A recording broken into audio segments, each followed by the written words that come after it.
pendidikan terbesar itu tetap ada pada orang tua, ada pada rumah. Sekolah itu hanya sekedar dia bersosialisasi dengan teman-temannya, hanya sekedar mengenal di sekolah itu, mengenal. Prakteknya, pendampingannya di kita.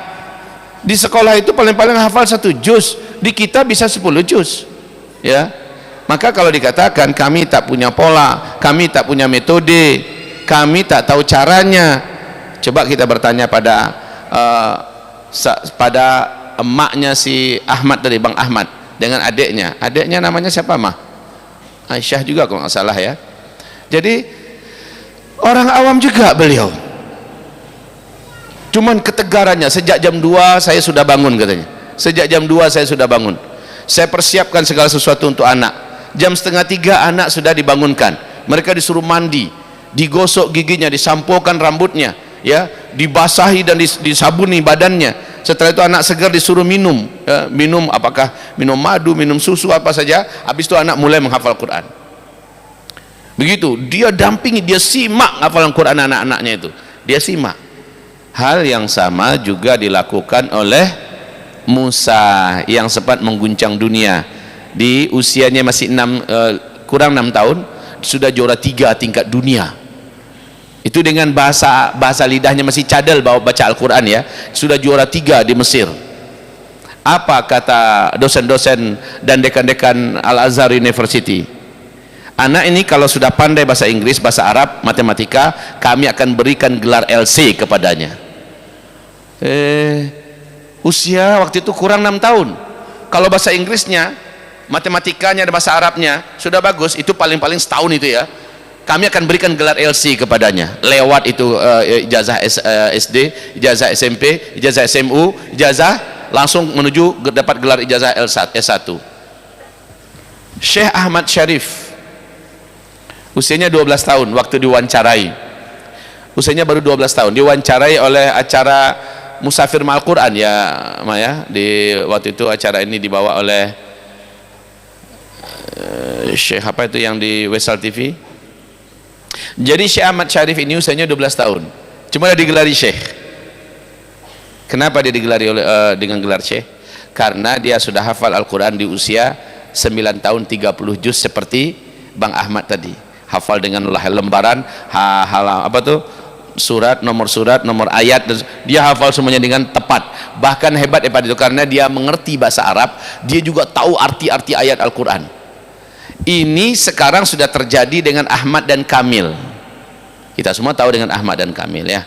Ahmad dan Kamil dari usia berapa mereka sudah hafiz Quran? Dari usia berapa mereka sudah hafiz Quran? 6 tahun, 7 tahun mereka sudah hafiz Al-Quran 30 juz. Sekarang mereka sudah bisa menerjemahkan Al-Quran dalam 4 bahasa, menerjemahkan seluruh ayat-ayat Al-Quran dalam 4 bahasa. Bahasa Indonesia, bahasa Arab, bahasa Inggris, bahasa Jepang. Kabarnya lagi belajar menerjemah Al-Quran 30 juz dengan bahasa Mandarin. Anak kecil-kecil masih, anak kecil-kecil. Siapa yang mendidik? Tidak mungkin kalau tidak ada mak di belakangnya, tidak ada orang tua di belakangnya. Jadi kita kembali kepada Syekh Ahmad Syarif yang di Mesir ini. Beliau dalam usia muda, beliau diberi gelar doktor secara akademik. Saya nggak ngerti kenapa bisa, ya, dunia akademik memberikan gelar yang begitu tinggi kepada anak yang baru berusia 12 tahun. Diberi gelar doktor, ternyata dia hafal Quran 30 juz sempurna dengan artinya, dengan isinya, dengan maksudnya, halaman suratnya, nomor ayatnya, sempurna itu semua. Kapan saja ditanya ayat berapa, dia dengan cepat menjelaskannya dan menguraikan isinya. Ternyata dia juga hafal hadis sahih Bukhari seluruhnya, hafal hadis sahih Muslim seluruhnya. Bahkan sekarang sudah hafal kutubus sittah dengan arti dan penjelasannya. Gimana gak gelar doktor? Bahkan kalau perlu profesor malah di usia kecil. Siapa yang berperan di belakang itu? Ibuku, katanya, ibuku. Jadi kalau ini antum tanyakan, apakah anak-anak Buya di tangan istri Buya udah seperti itu? Saya katakan belum. Kenapa belum? Karena mereka belum bertekad sekuat tekad ibu-ibu yang telah tampil dan menunjukkan kami bisa. Kalau seandainya tekad mereka sudah bisa, mereka mulai pasti bisa. Jadi ini tentu saja cemeti buat seluruh para ibu-ibu, ya. bahwa antunna jangan bilang suamiku tak mendukung. Kadang-kadang itu jadi bahasa yang membenarkan si ibu untuk tidak melakukannya. Suamiku tidak mendukung. Yang mendukung, suaminya mendukung, apakah sudah jalan? Kalau suami mendukung, ini cerita tadi suami ketika tidak mendukung ya, bahkan sampai ketika yang paling parah loh, suaminya menceraikannya. Suaminya menceraikannya dan ditinggalkan kedua anaknya, yang padahal kedua anak ini bisa mengantarkannya bahagia dunia akhirat, dia tinggalkan. Kita doakan semoga umminya Ananda Ahmad ini dengan Ananda Aisyah ini ditegarkan, disabarkan oleh Allah Subhanahu wa taala. Sampai-sampai dalam hati yang terkecil, dalam lubuk dada yang paling dalam ini berkata, kalaulah istriku saat ini adalah 3, aku akan ambil dia jadi yang keempat. Ya. Begitu. Kenapa? Sebagai bentuk penghargaan buat wanita tangguh semacam itu. Dia layak untuk diayomi, dia layak untuk dikasihani, disayangi. Ya. Tapi itu ujiannya ya. Sampai-sampai dia harus ditinggal oleh suaminya demi mewujudkan idealisme yang ketika anaknya udah jadi kayak sekarang ini, seluruh para wanita dan orang tua se-Indonesia iri mendengarkan kisahnya. Kita kembali. Tadi disebutkan melahirkan generasi ideal di akhir zaman, kan begitu ceritanya tadi. Kita tahu kan di dalam pendidikan Islam hanya ada 2 jenjang pendidikan, habis itu nggak ada lagi. Hanya ada 2 jenjang pendidikan dalam sejarah Islam, dalam literasi Islam hanya 2. Ada yang bisa menyebutkan apa yang 2 itu? Satu disebut dengan kutab. Dulu pernah kita ceritakan nih, kutab ini pendirinya langsung Rasulullah SAW. Itu terjadi selepas perang Badar, ya, di mana banyak anak-anak yatim bermunculan karena beberapa sahabat meninggal dunia.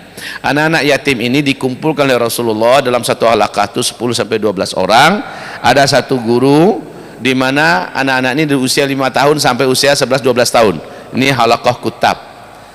Target halaqah kutab itu fokus mempelajari Al-Quran, menghafal Al-Quran, mendalami isi Al-Quran, berlomba mengamalkan Al-Quran. Di sela itu mereka belajar menulis dan membaca, titik, tidak ada yang lain, cuma itu aja.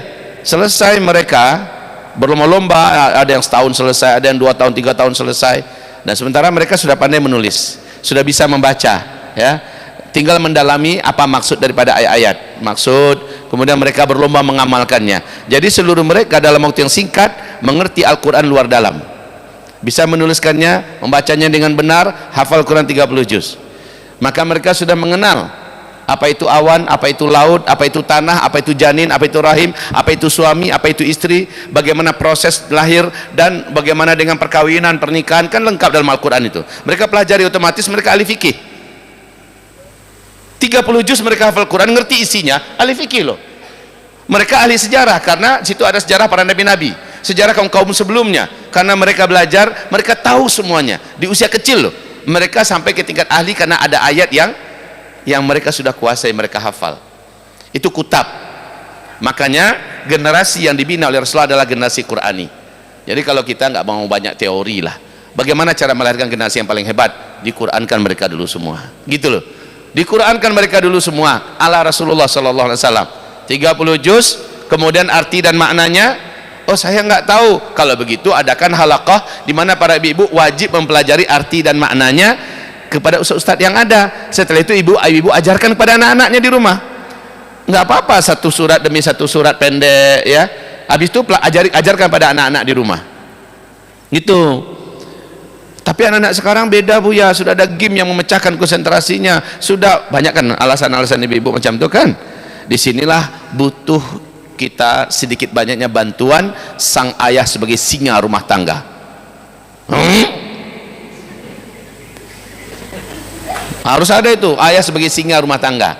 Jadi maaf ya, dalam hal ini tentu saja kita sedang berbicara dalam kondisi ideal ya, di mana sang ayah juga punya cita-cita yang sama, punya semangat yang sama, dan siap menjadi pengawal rumah tangga, siap menjadi singa di rumah tangga, di mana singa itu akan disegani, ditakuti. Itu harus ada. Sosok ayah itu bukan hanya dicintai, tetapi juga disegani, ditakuti oleh anak-anaknya. dengar aja suara bapak di luar, anak-anak langsung kucuy, ya, langsung baca Quran beliau, dengar suara bapaknya, ya. Hal seperti itu ini dalam suasana ideal ya. Kalau suasananya tak seideal, bagaimana kita single parent, atau mungkin suami tak mendukung, ya kayak ibu tadi contohnya. Mungkin seandainya memungkinkan, bisa aja kita lobby ibu itu untuk bercerita di sini, kita undang dia, ya, mama dampingi lagi nanti mah, ya, kita datangkan beliau kemari, kemudian dia cerita kepada ibu macam mana kiat mendidik anak agar anak ini hafiz Al-Quran di tangan kita 30 juz. Mau tidak itu? Ya pasti mau, cuma tinggal nunggu di sini kan. Nah, yang repot dia, yang susah dia. Tapi kalau seandainya berhasil ini lobby, bisa ya, maka seluruh kita wajib datang, tanpa ada alasan, wajib datang. Kalau ini bisa jadi masih ada yang beruzur, tapi kalau sudah ada program, ternyata ibundanya si Bang Ahmad ini bisa dihadirkan, datang, bisa jadi ini penuh ruangan, ya, insyaallah ta'ala. Jadi kita kembali kepada kisah pendidikan dalam Islam itu cuma 2 tingkat. Pertama tingkat kutab, selesai mereka dengan Al-Quran, masih di tingkat kutab itu dilanjutkan dengan hadis. Anak-anak mulai menghafal hadis, memahami isinya, karena seluruh hadis itu sifatnya mentafsirkan Al-Quran kan. Jadi semakin kuat mereka memahami Islam ini langsung dari sumbernya, dari Al-Quran, dari hadis. Selesai di kutab, mereka sudah selesai Al-Quran dengan hadis, Allahu Akbar. Jadi apa lagi? Naik mereka ke jenjang pendidikan kedua dalam Islam yang disebut dengan madrasah. Siapa pendiri madrasah? Kalau kutab pendirinya Rasulullah, madrasah pendirinya salafus soleh, ya, para ulama-ulama tabi'in, ulama-ulama tabi'in, mereka yang mendirikan madrasah. Di madrasah ini mereka berluas-luas dalam ilmu agama,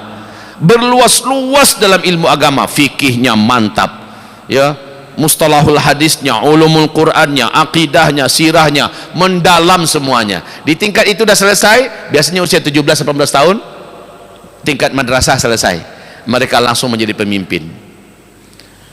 Mereka langsung menjadi pemimpin di bidang pasar, menguasai pasar dalam negeri dan luar negeri, menjadi pemimpin di dunia peternakan, sehingga mereka handal, puluhan ribu, ratusan ribu peternakan mereka menjadi pemimpin di dunia perang, menjadi panglima mereka. Itu yang terjadi di zaman salafus soleh ya. Jadi hanya 2 jenjang pendidikan, nggak rame kayak kita sekarang. Di kita kebanyakan PAUD, TK, SD, SMP, apalagi SMA apa SMU?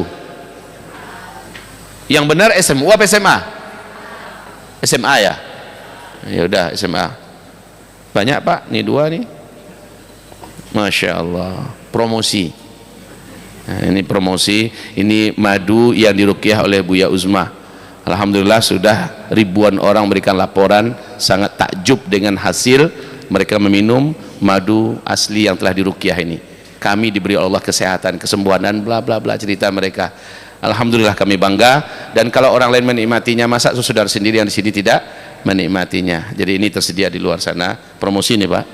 Ya, dapatkan di luar sana, jadikan asupan keluarga. Ya, mudah-mudahan semua yang sakit di antara kita Allah sembuhkan dengan izin Allah Subhanahu Wa Taala. Kita kembali kepada topik kita tadi. Yang mana lagi?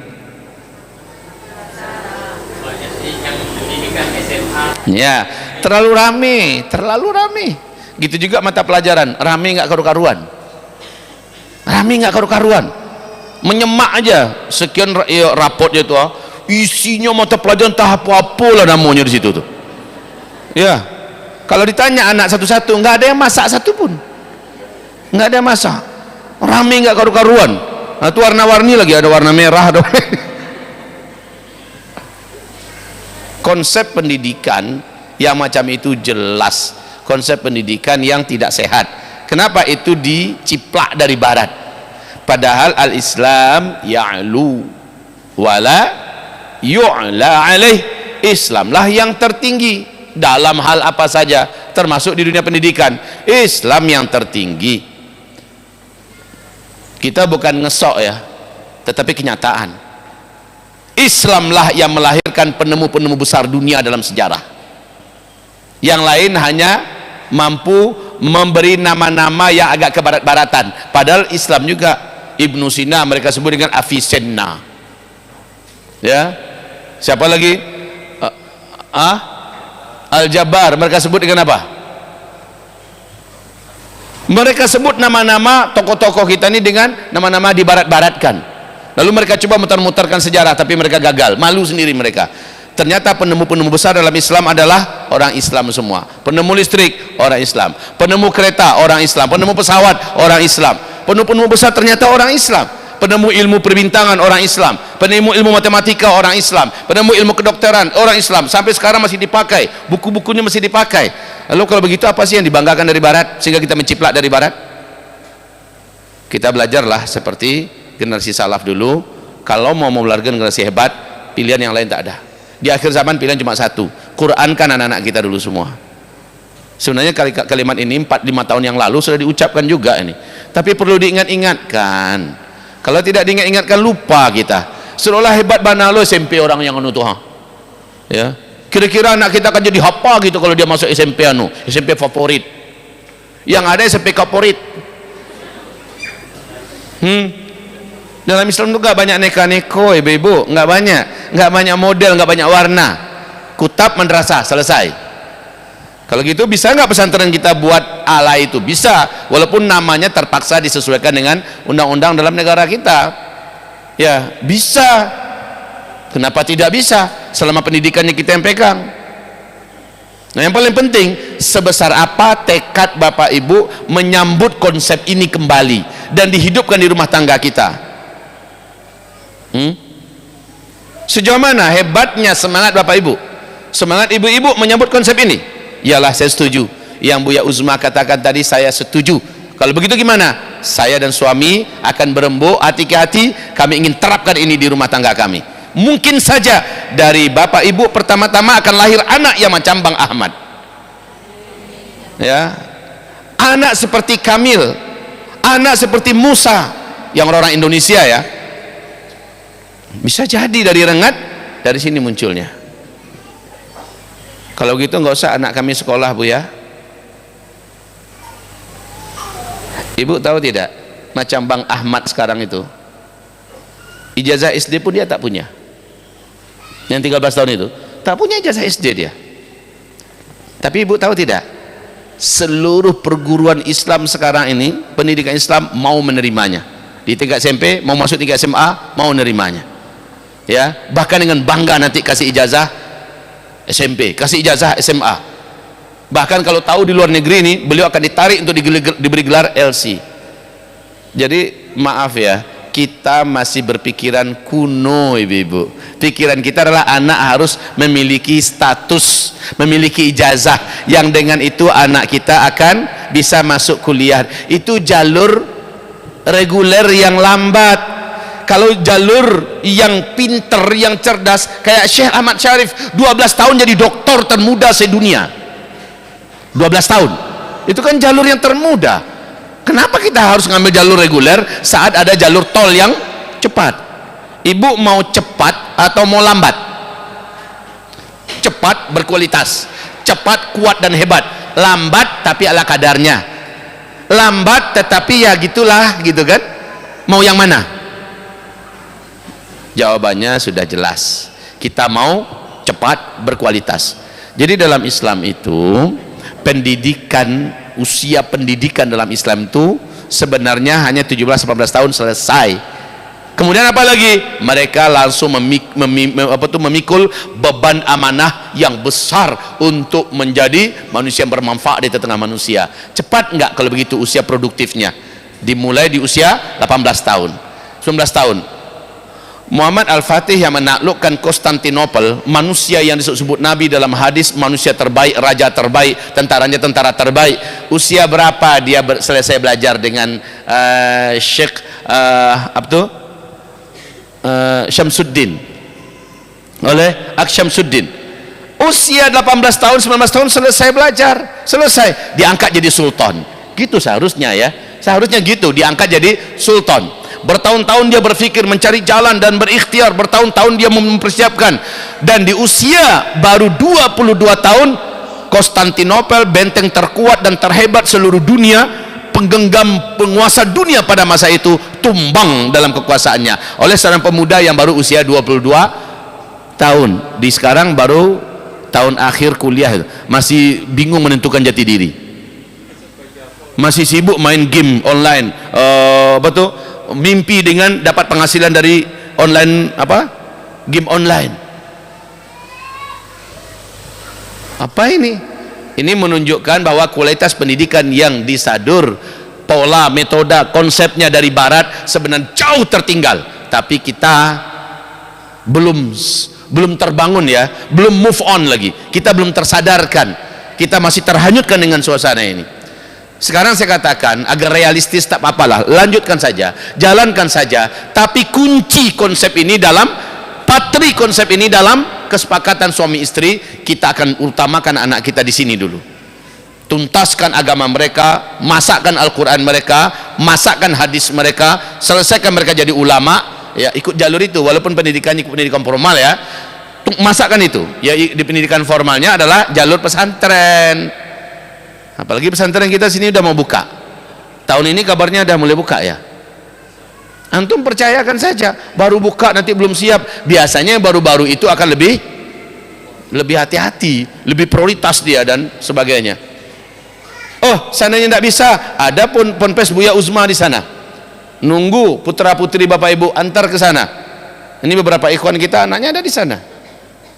Yang putri-putri ada anak-anaknya bersama kami sekarang, belajar dengan kami sekarang. Bahkan hamba Allah yang bicara di depan antunna seluruhnya hari ini, dari Senin subuh sampai jam 10 malam tuh ngajar, nggak putus-putus tuh, dari Senin sampai Kamis, Jumat, Sabtu, Ahad. Kalaulah tak keluar dakwah macam nih, ini juga akan bersama dengan mereka. Seharusnya kan ke yang seperti itu kita hendaknya mengantarkan anak kita untuk belajar, ya, ke orang-orang yang memang keilmuannya memadai lah gitu. Setidaknya kalaupun tidak bisa sejauh itu kita antar, belum siap rasanya, anak kita masih kecil kali, apalagi perempuan, ya sudah pesantren sini. Di mana tempat kita insya Allah yang kita lihat kemarin? Tanah Bapak Dr. Nur Hadi yang beliau wakafkan dan sekarang disulap jadi pondok pesantren, ya, ala Tarzan. Ala Tarzan kenapa? Masih pondok-pondokan gitulah, ya. Tapi biasanya dalam keprihatinan itu muncul manusia-manusia hebat, dan itu salah satu syarat melahirkan generasi hebat. Lahirkan dia dalam dunia pendidikan yang dibina dari segala keprihatinan.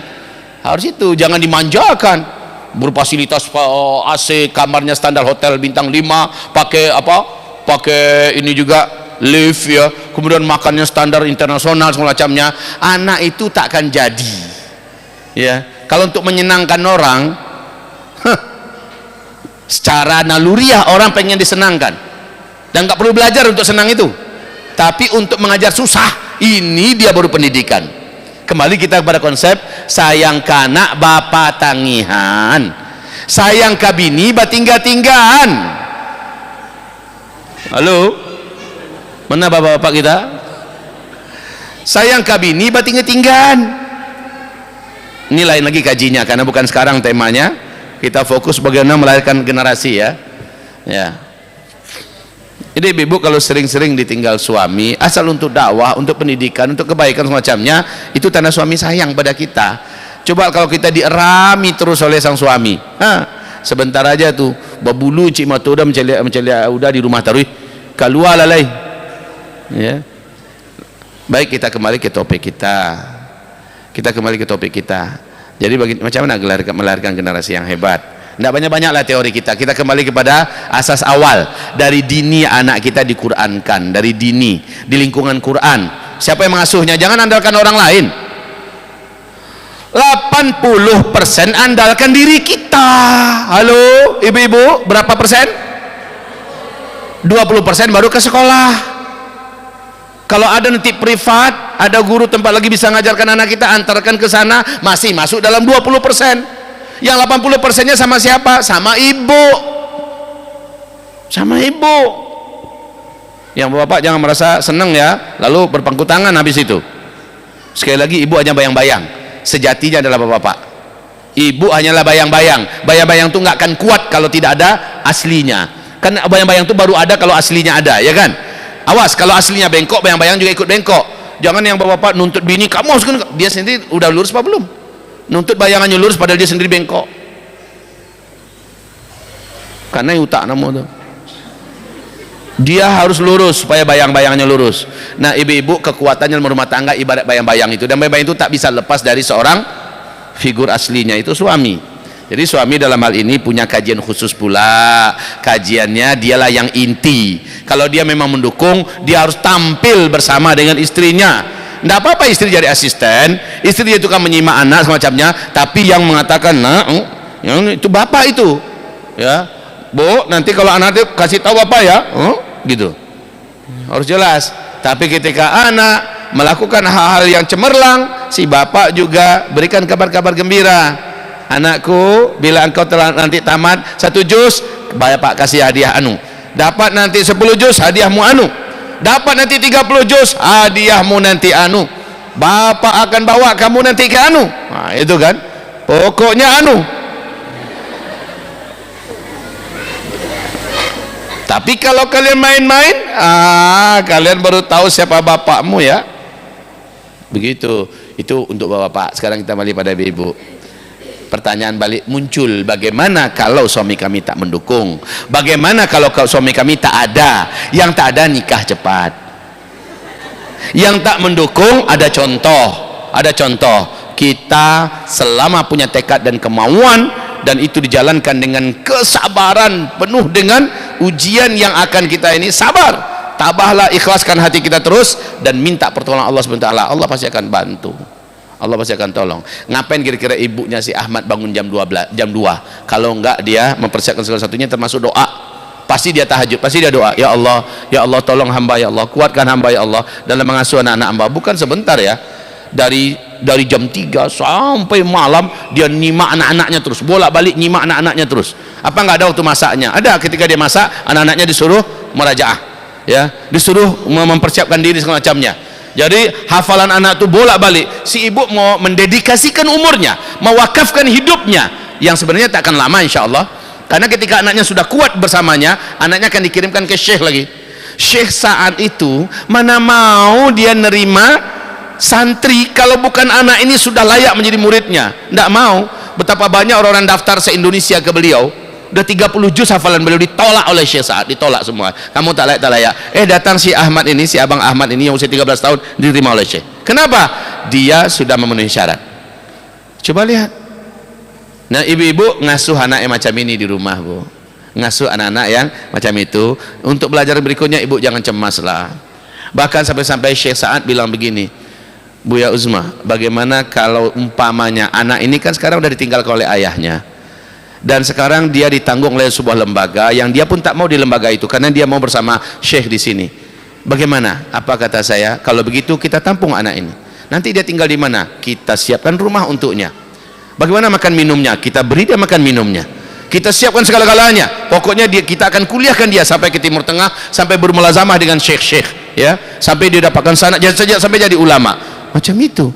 Orang macam Buya ini bukan sedikit, banyak orang-orang tua, orang-orang yang ahli pendidikan, orang yang punya kemampuan siap mengasuh anak-anak yang berkualitas macam itu. Betul apa tidak itu? Mungkin secara pribadi kalau saya ngomong bisik-bisik sama Pak Dokter Amin ini, pasti mau Pak Dokter Amin, biar mereka anak itu saya yang tanggung. Ya Pak Dokter? Lah, dapat cik langsung. Siapa yang tidak mau anak yang berkualitas? Orang tuanya tak mampu, tak punya penghasilan, dia hanya mendidik anak. Jadi ibu jangan khawatir, habis itu makan minum kami macam mana. Jangan fikirkan, Allah yang akan berikan kita rezeki, Allah yang akan berikan kita kehidupan. Macam ibu ini, banyak pesantren besar di Indonesia mau tarik dia. Sini kami siapkan rumah, kami siapkan, pokoknya ibu terus didik anak kami, ibu. Tapi setelah itu anak jadi untuk kami. Kan begitu, banyak berlomba-lomba. Lah sekarang kita berpikirnya harus lebih besar, bukan pesantren yang kita pikirkan. Kalau bisa anak ini ke depan menjadi Buya Hamka baru, ke depan dia menjadi M Nasir baru, orang-orang yang macam ini. Jadi jangan khawatir Bu, bahwa ibu nanti saya terpaksa harus tinggalkan kerja saya. Iya, resign dini kalau perlu, supaya bisa fokus mendidik anak. Pendapatan ala kadarnya dari suami di luar sana, syukuri pada Allah, yang penting halalan thayyiban. Ibu itu makannya pahit Bu, ibu itu, ibunya si Aman ini makannya pahit ala kadarnya, tapi anaknya tumbuh ganteng ya, dan hafiz Al-Quran seperti yang tadi. Pahit karena ekonomi bapaknya juga amburadul ya, amburadul, nggak karu-karuan, acak kadul, tapi ternyata begini hasil. Sekarang semua berlomba-lomba mengambil ibu ini. Kami siapkan fasilitas, kami siapkan kehidupan, kami siapkan pendidikan, kami biayai semuanya segala macamnya, berlomba-lomba sekarang. Itu buah ya. Bapanek-panek dahulu, basanang-sanang kudian, baranang-ranang katapian. Ya, apa dulu? Berenang-renang ke hulu, baraki-raki ketapian, bersenang. Astagfirullah, kok mode itu bahasanya terpelintir gitu. Baraki-raki kaulu, baranang-ranang ketapian, basaki-saki dahulu, basanang-sanang kudian. Itu yang benar, Bu. Ya. Jadi ibu-ibu, kalau ibu-ibu terima konsep ini, ibu akan bahagia, Bu. Akan lahir generasi yang dalam judul ini ya.